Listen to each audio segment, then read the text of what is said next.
अध्याय 131। ऊंचे पर चढ़ना और नीचे रौंदना। और क्या हो सकता है? हर साल वही प्रथम स्थान। झोउ लानफेंग की अभिव्यक्ति तब बदल गई जब उसने शेन मियामियान के बारे में बात की और उसे बगल में देखते हुए कहा, जब शिक्षक उसे व्याख्यान देते हैं तो ये गाय के लिए वीणा बजाने जैसा है। मैंने पहले ही स्कूली शिक्षा बंद करने के लिए कहा है। एक शिल्प सीखें। लेकिन उसके पिता मेरी बात नहीं सुनेंगे। झांग चांगफा की पत्नी ने भी इसमें शामिल होते हुए कहा, अगर वह पढ़ाई में अच्छी नहीं है तो इसे बंद कर देना वास्तव में बेहतर होगा। आखिरकार मियामियान एक लड़की है, पढ़ाई उसके लिए बहुत कुछ नहीं करती है। अन्य लोगों ने भी कहा, बिल्कुल, स्कूली शिक्षा में हर साल काफ़ी पैसा खर्च होता है। हमें खेती का काम करने के लिए पढ़ने की ज़रूरत नहीं है। वह पहले से ही जूनियर हाई स्कूल में है, व्यावहारिक रूप से शिक्षित है। चूंकि वह विश्वविद्यालय में प्रवेश नहीं लेगी, इसलिए पढ़ाई जारी रखना सिर्फ पैसे बर्बाद करना है। यदि आप मुझसे पूछें तो 5वीं कक्षा तक कुछ पात्रों को पहचानने में सक्षम होना ही पर्याप्त है। जूनियर हाई में जाने का क्या मतलब है? उद्धरण चिन्ह। मेरे माता पिता के घर में पड़ोसियों का एक बच्चा था जो जूनियर हाई तक पहुंच गया था। उसके ग्रेड भी मियामियान से बेहतर थे, लेकिन वह हाई स्कूल में भी प्रवेश नहीं ले पाया। अब क्या वह घर वापस आकर खेती नहीं कर रही है? खर्च किए गए सारे पैसे यूं ही उड़ गए। अगर वह पढ़ाई में अच्छी नहीं है तो न जाना ही बेहतर है। उन लोगों के लिए पैसे बचाएं जो इसमें अच्छे हैं। स्कूल में खराब होना और फिर भी पढ़ाई करना, ये सिर्फ पैसे की बर्बादी है। ये लोग विशेष रूप से शेन मियामियान को लक्षित नहीं कर रहे थे। यह उनकी सामान्य मानसिकता थी।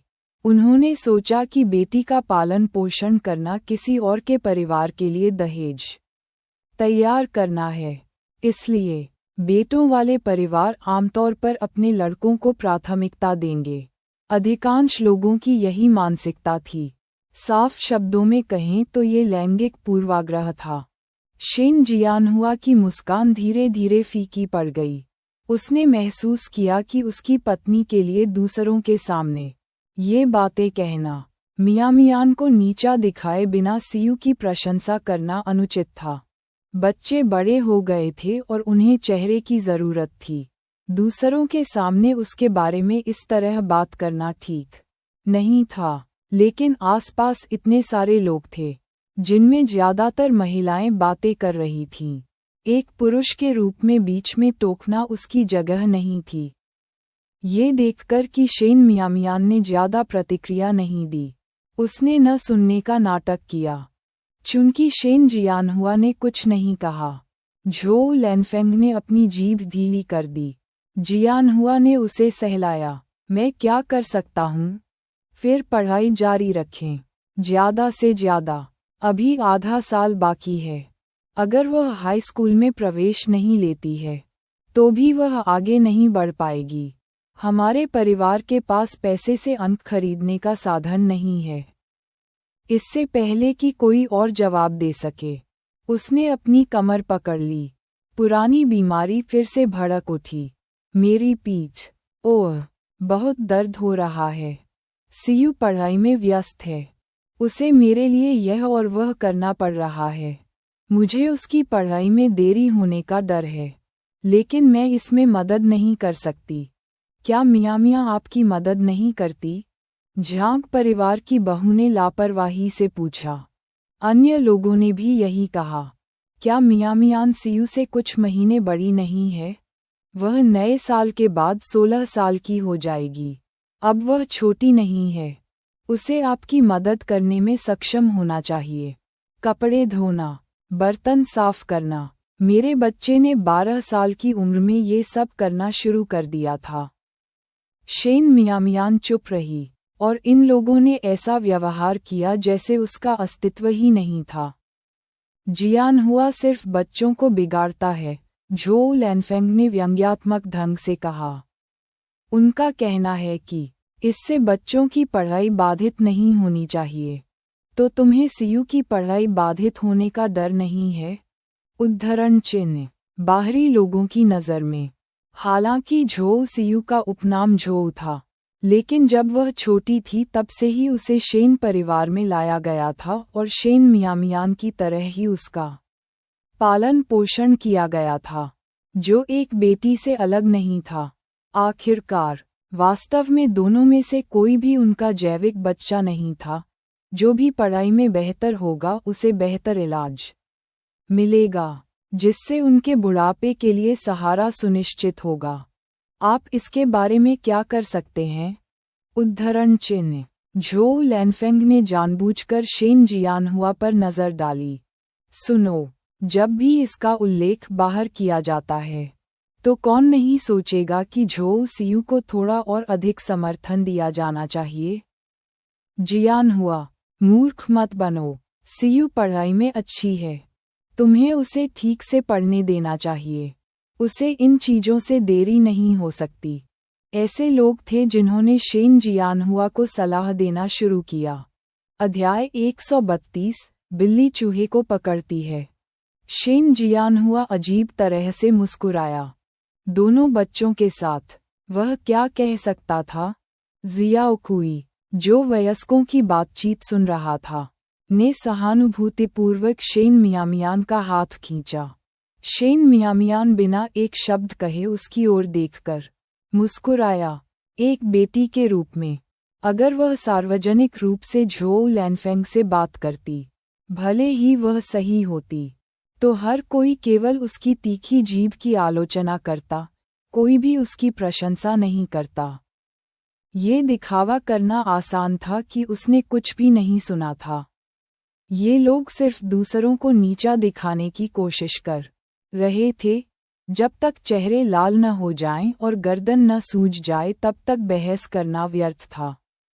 आप सभी उन चीज़ों के बारे में अनावश्यक रूप से चिंता कर रहे हैं जिनसे आपकी चिंता नहीं है। आप किसी और के पारिवारिक मामलों की इतनी परवाह क्यों करते हैं? उद्धरण चिन्ह। आंटी लियू और ली चुनहुआ भी टीवी देखने आईं। जैसे ही वे अंदर आए, उन्होंने शेन मियामियान के बारे में बात सुनी। आंटी लियू को हमेशा याद रहता था कि कैसे शेन मियामियान ने उनकी मदद की थी, इसलिए वह हस्तक्षेप करने के अलावा कुछ नहीं कर सकीं। ये लोग सिर्फ उपद्रव मचा रहे थे।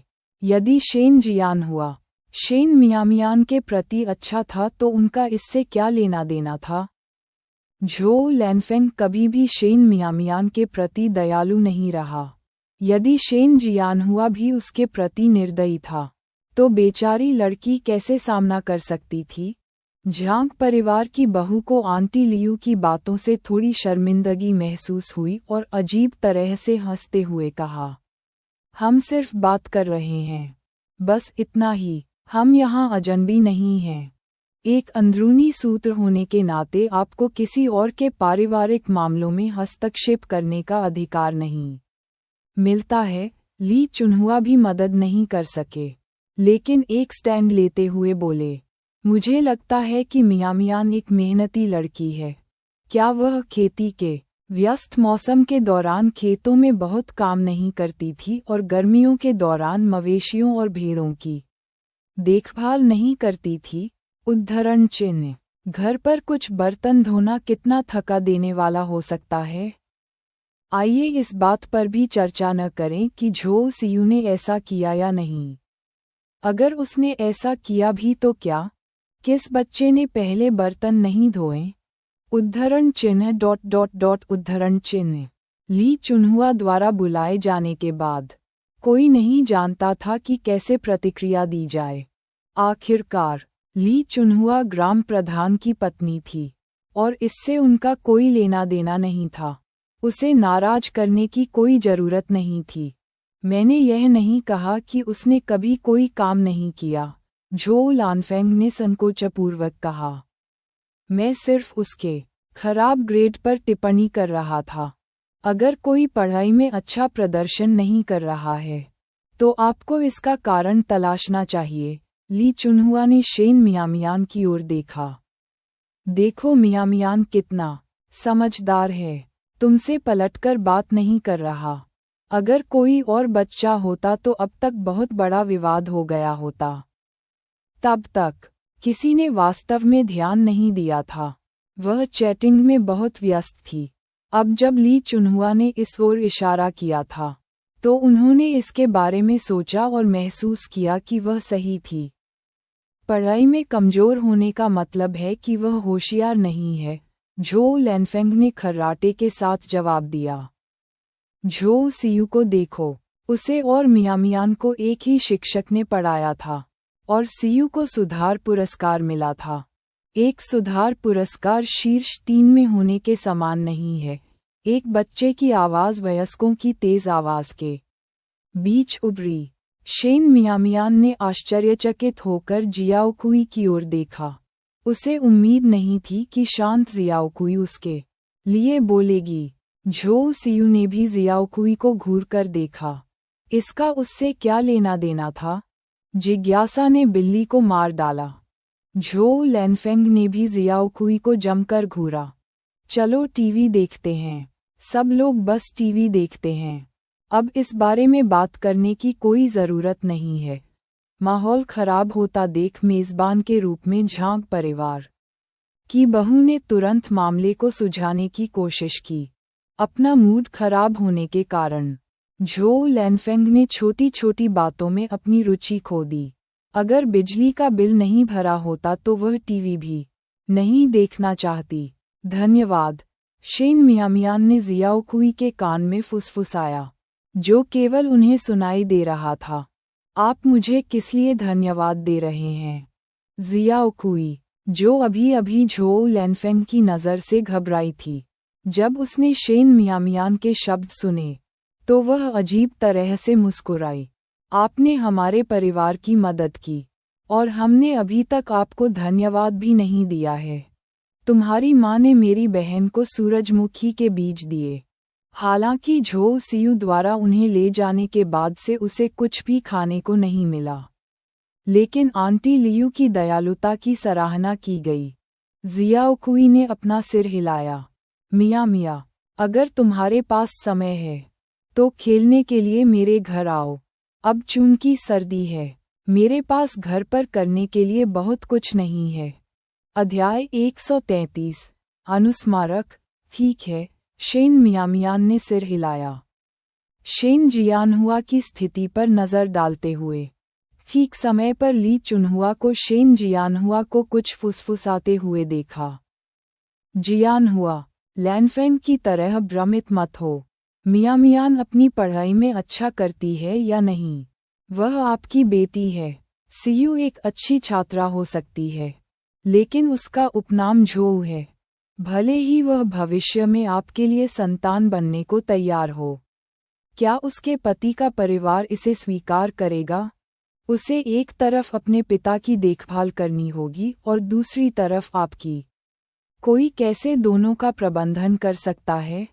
उद्धरण चिन्ह। जब तुलना की बात आती है तो किस पक्ष को छोड़ना है ये स्पष्ट है ना? कोई फर्क नहीं पड़ता कि माता पिता कितने बुरे हैं। झोउ सियू की नज़र में वे अभी भी उसके असली माता पिता हैं। भले ही ये दिखावे के लिए ही क्यों न हो, कोई अपने माता पिता के साथ बुरा व्यवहार नहीं कर सकता। चाचा और चाची की क्या गिनती है?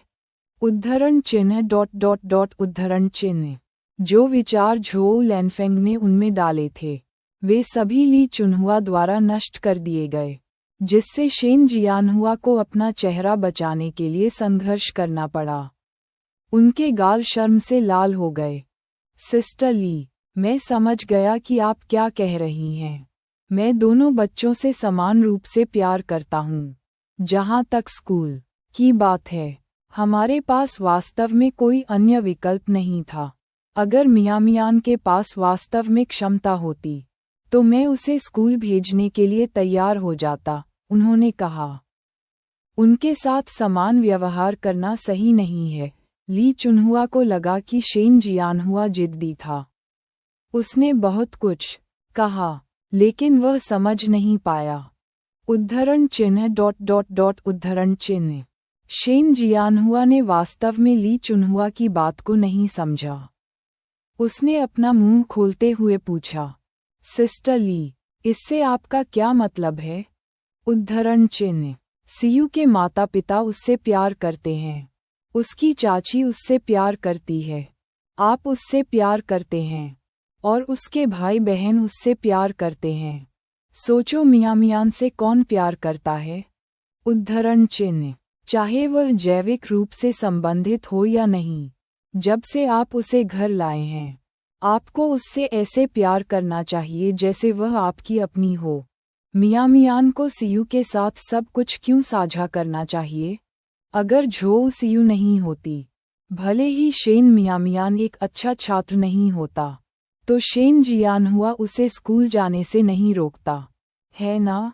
शेन जियानहुआ ली चुनहुआ के शब्दों से अवाक रह गया। मियामियान एक समझदार बच्ची है। यदि आप उसके साथ ईमानदारी से व्यवहार करते हैं, भले ही उसे भविष्य में कुछ पता चले, तो भी वह आपकी उपेक्षा नहीं करेगी। लैनफेंग अनुनय से परे है। लेकिन यदि आप भ्रमित रहते हैं, तो भूल जाए कि मैंने कुछ भी कहा था। उद्धरण चिन्ह। ली चुनहुआ वास्तव में अब और नहीं देख सकती थी। यही वजह थी कि उसने इस मामले में हस्तक्षेप किया। वह अभी आंगन के प्रवेश द्वार पर पहुंची ही थी कि उसने झोउ लैनफेंग को जोर जोर से शेन मियामियान के बारे में बात करते हुए सुना। श्रीमती लियू ने तब टिप्पणी की, बेचारी मियामियान, पिछले कुछ वर्षों में उसे बहुत पीटा गया है। एक साधारण वाक्य। फिर भी इसने शेन मियामियान की सामान्य जीवन स्थितियों का खुलासा किया। शेन मियामियान के शरीर पर लगी चोटों को याद करते हुए ली चुनहुआ मदद नहीं कर सकी, लेकिन उन्होंने जो कहा वह कहने से बच गईं। सिस्टर ली, आप बिल्कुल सही कह रही हैं, शेन जियानहुआ ने शर्मनाक तरीके से स्वीकार किया। मैंने एक पिता के रूप में अपनी जिम्मेदारियां पूरी नहीं की हैं और बच्चे पर पर्याप्त ध्यान नहीं दिया है। हालांकि ली चुनहुआ ने जो कहा उसे सुनना शर्मनाक था। सच्चाई बस यही थी। यदि झोउ सीयू वास्तव में सफल हो जाता, तो ऐसा लगता था कि इसका उससे कोई लेना देना नहीं होगा।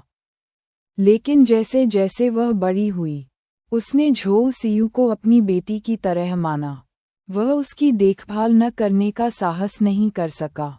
इसके अलावा, अगर झोउ सीयू वास्तव में सफल हो गया, तो इसका उस पर भी अच्छा प्रभाव पड़ेगा। भले ही वह उसका भरण पोषण न करती हो, फिर भी उसके पास मियामियान होती। इन विचारों के साथ, उन्होंने कहा, मैं अब से मियामियान पर अधिक ध्यान दूंगा। जहाँ तक उसकी पढ़ाई का सवाल है, अगर मियामियान वास्तव में ऐसा नहीं कर सका, तो वह उसे सीखने के लिए केवल एक व्यापार ही ढूंढ सकता था। बच्ची बड़ी होने पर उसके अच्छे इरादों को समझेगी। जब तक आप समझते हैं, ली चुनहुआ ने उत्तर दिया। अपनी बात कहने के बाद, उसने टीवी देखने के लिए अपना सिर घुमाया। दरअसल, उसे टीवी देखने में काफ़ी मज़ा आता था, लेकिन पहले उसे हर दिन आने में अजीब महसूस होता था। वह महीने में ज़्यादा से ज़्यादा 2 या 3 बार आती थी और हर बार ज़्यादा देर तक नहीं रुकती थी। बिजली बिल का भुगतान करने के बाद वह अधिक आराम से टीवी देखने लगी। झाओ जियानलाई की तरह, उसे दूसरों का फ़ायदा उठाना पसंद नहीं था। बिजली का बिल चुकाने के बाद भी वह शाम को केवल 1 घंटे के लिए देखती थी और फिर घर वापस चली जाती थी। दूसरों की तरह नहीं जो आधी रात तक रुकते थे। अध्याय 134, गोल्डन फीनिक्स इस बार भी वैसा ही था। ली चुनहुआ ने कुछ देर टीवी देखा, फिर घर वापस चला गया। जल्दी सोने की आदी, उसे शाम के 9 बजते ही नींद आने लगती थी। एक बार ली चुनहुआ के चले जाने के बाद, शेन जियानहुआ अब और नहीं रुक सका और उसने पहले वापस जाने का फैसला किया। और जल्द ही, बूढ़ी महिला लियू ने भी उसका अनुसरण किया और जाने से पहले जियाओकुई को याद दिलाया, बहुत देर से वापस मत जाओ। जियाओकुई एर्नी के साथ बाहर आई थी। जो झांग चांगफा की सबसे बड़ी बेटी के साथ बेडरूम के दरवाजे पर बैठी थी। दोनों लड़कियां लगभग एक ही उम्र की थीं और आपस में अच्छी तरह मिलती थीं, जिससे उसे एर्मी के साथ मानसिक शांति मिली। जैसे ही टीवी नाटक उस बिंदु पर पहुंचा जहां मुख्य महिला ने अपने परिवार के साथ झगड़ा किया और उस आदमी से शादी करने पर जोर दिया जिससे वह प्यार करती थी, जियाओकुई ने सकारात्मक प्रतिक्रिया दी। चूंकि यह पुनः प्रसारण था, कुछ लोगों ने पहले ही एक रिश्तेदार के घर पर इसका अंत देख लिया था और इस बारे में बात की थी कि यह सब कैसे हुआ, जिसके बारे में बात करते हुए अंत कुछ हद तक जियाओकुई के पिछले जीवन के समान था, जहां दोनों पति शामिल थे जिन्होंने जुआ खेला और अपनी पत्नियों को पीटा, जिसके कारण मुख्य महिला ने कीटनाशक पी लिया और मर गई। जैसे ही वह इस पर विचार कर रही थी, उसे अचानक अपनी बाह में तेज दर्द महसूस हुआ, जिसके बाद जियोकुई की तत्काल आवाज आई, यह आदमी तुम्हें बर्बाद कर देगा, उससे शादी मत करो। उद्धरण चिन्ह। उसकी अभिव्यक्ति उन्मत्त थी, जिसमें बमुश्किल ध्यान देने योग्य पीड़ा का स्पर्श था। शेन मियामियान की बाह को पकड़ने वाले हाथ, वह लगभग एक अलग व्यक्ति की तरह लग रहे थे। शेन मियामियान कांप उठा और सहज रूप से फुसफुसाया, जियाओकुई। जियाओकुई ने अपना सिर घुमाया और हैरानी से शेन मियामियान की ओर देखा। क्या हुआ? उद्धरण चिन्ह। शेन मियामियान। उद्धरण चिन्ह उद्धरण चिन्ह। जियाओकुई के चेहरे पर अभिव्यक्ति सामान्य से अलग नहीं थी, जैसे कि पिछला क्षण उसकी कल्पना का एक चित्र था। ये कुछ भी नहीं है, शेन मियामियान मुस्कुराया। अभी तुम्हें क्या हुआ? उद्धरण चिन्ह। जियाओकुई ने बेशर्मी से हंसते हुए कहा, मैं नाटक में बहुत फंस गई थी। उसके पति को बाद में बाहर एक और महिला मिली। उसने परिवार के लिए पैसे देने के बजाय जुआ खेला, बेटी को जन्म देने के लिए उसका तिरस्कार किया और उसे कीटनाशक पीने के लिए मजबूर कर दिया। क्या वह वास्तव में शो में बहुत अधिक लीन थी, या उसे अपने पिछले जीवन की घटनाओं के बारे में पहले से ही आभास था? शेन मियामियान के दिल में संदेह का बीज बोया गया। आम तौर पर जियाओकुई और एर्मी टीवी देखने के लिए बहुत देर तक नहीं जागते थे, और लगभग 9:30 बजे एपिसोड समाप्त होने के बाद जियाओकुई ने शेन मियामियान को अलविदा कहा और एर्मी के साथ घर वापस चले गए।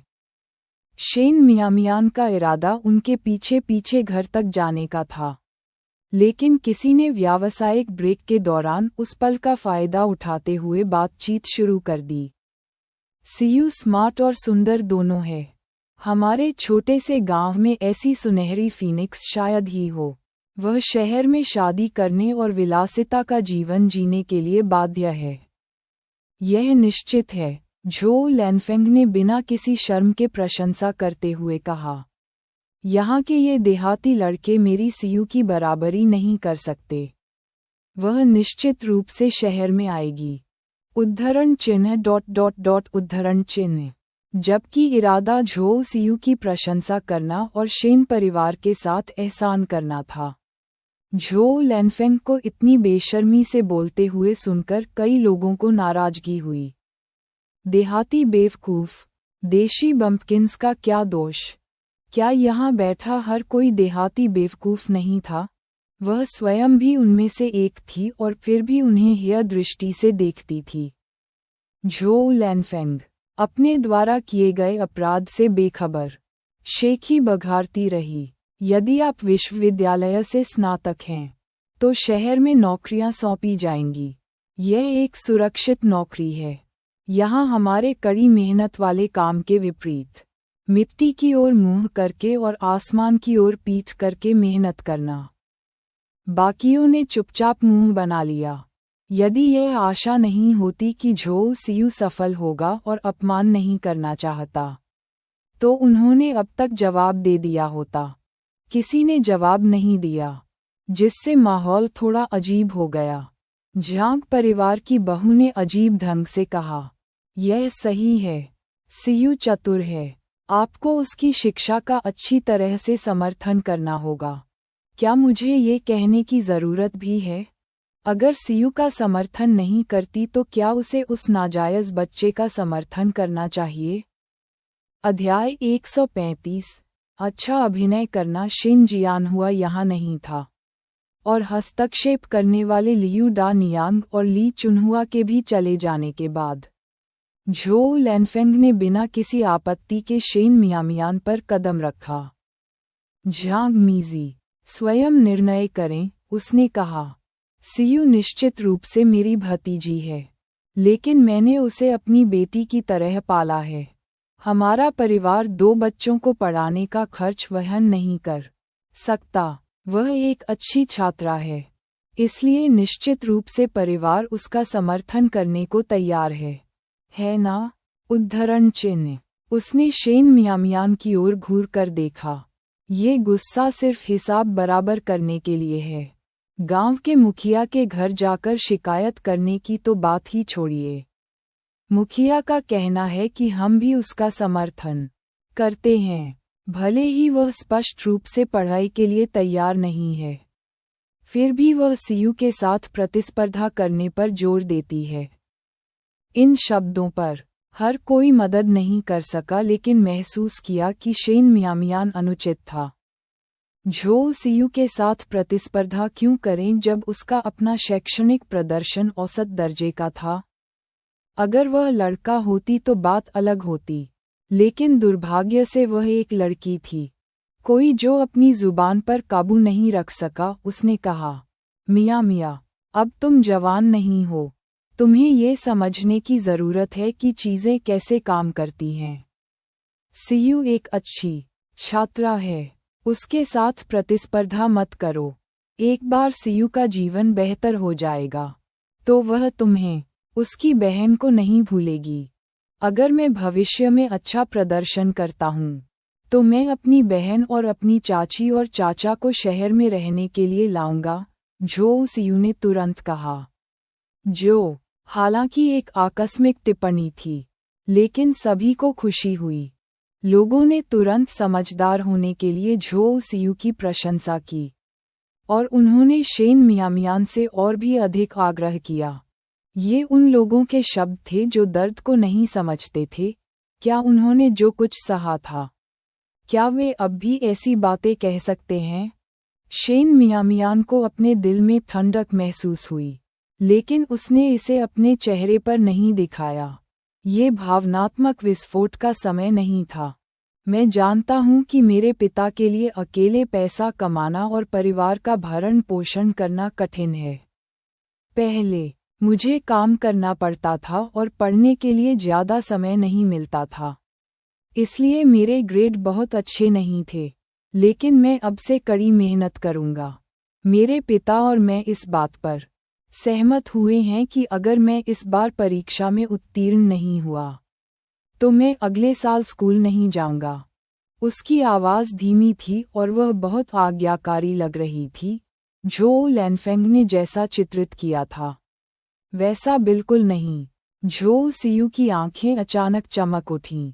ऐसा लग रहा था जैसे शेन मियामियान अपनी कब्र खोद रही हो।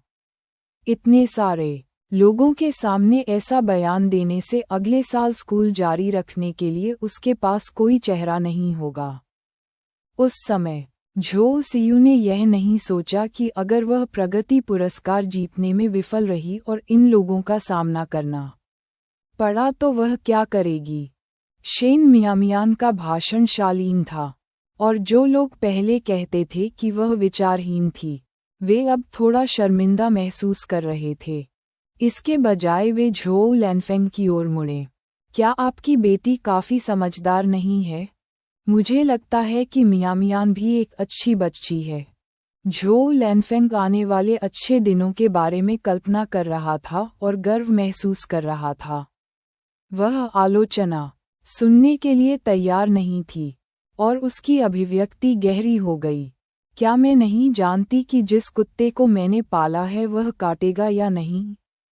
उद्धरण चिन्ह। उसके शब्द विशेष रूप से अप्रिय थे। झांग परिवार की बहू ने चीजों को सुझाने की कोशिश की लेकिन उसे शब्द नहीं मिले। उसकी अभिव्यक्ति काफी अजीब थी। शेन मियामियान चुप रही। उसका सिर नीचे था। उसके व्यथित आचरण से उसके आसपास के लोगों से सहानुभूति मिल रही थी। यदि वह उसकी अपनी बेटी होती तो क्या झोउ लैनफेंग उसे सोने की तरह संजोकर नहीं रखती? ये देखकर कि स्थिति खराब होती जा रही है, झोउ सियू ने झट से झोउ लैनफेंग से आंख मिलाई, उसे संकेत दिया और तुरंत विषय बदल दिया। आंटी, मैं कल घर जा रहा हूँ, इसलिए मैं स्नान नहीं करूँगा। आप इसके बदले मेरी बहन को मेरे 5 सेंट क्यों नहीं देते? उद्धरण चिन्ह। ये सुनकर हर कोई झोउ लैनफेंग के विपरीत झोउ सियू की संवेदनशीलता पर अंदर ही अंदर आहें भरने से खुद को नहीं रोक सका। अपना पैसा अपने पास रखें। मैं कुछ भी नहीं खरीद रहा हूँ और मुझे इतने पैसे की जरूरत नहीं है। शेन मियामियान ने लापरवाही से इनकार कर दिया। झोउ सियू द्वारा इतनी उदारतापूर्वक पैसे की पेशकश करना संदिग्ध लग रहा था, जैसे उसके कुछ गलत उद्देश्य हो सकते हैं। मैं भी कुछ नहीं खरीद रहा हूँ।